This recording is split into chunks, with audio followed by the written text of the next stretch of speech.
Hi, இன்றைக்கி நம்ம வீட்டில் என்ன பார்க்க போகிறோம்னா, வீட்டில் காய்ச்ச மாம்பழங்க எல்லாம் பிடுங்கி போட்டிருக்கு. மாம்பழம் இல்லை, காய் எல்லா பழக்காய் மேலேருந்து பிடுங்கையில் அப்படியே கீழே விழுந்து அப்படியே திரிச்சு உள்ளே அப்படியே மஞ்சள் மஞ்சேன்னு இருக்குது.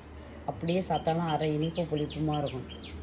இதில் மட்டும் கொஞ்சம் உப்பு மிளகாத்தூள் போட்டு சாப்பிட்டா ரொம்ப டேஸ்ட்டாக இருக்கும். ஆனால் போடுற வெயிலுக்கு ரொம்ப நல்லாயிருக்கும். இல்லை பெரிய 1 கிலோ காய் எப்படி தெரிச்சிருச்சு விழுந்ததில். இந்த பக்கம் கொத்தனை அப்படியே தெரிச்சு போச்சு.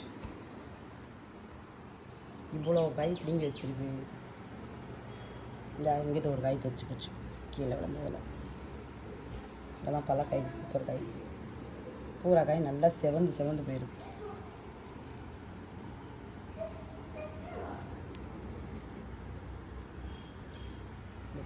இந்த காயை பூரா பிடுங்கி அப்படியே வெட்டி இந்த வெயிலுக்கு போடுற வெயிலுக்கு வத்தப்போட்டால் மாவாக இருக்கும். நல்லா களியாக இருக்கும் மாவத்தல்.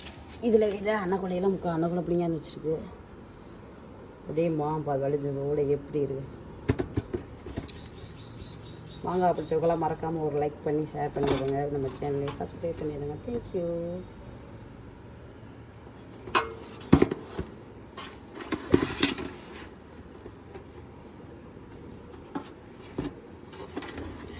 இதில் கொஞ்சம் காயம் ஆளுங்க கேட்டாங்கன்னா அப்படியே வத்த போடுறதுக்கு போய் கேட்டிருக்காங்க. அவங்களுக்கு கொடுத்துட்டு மீதியை நம்மளுக்கு வத்த போட்டு வைக்க வேண்டியது.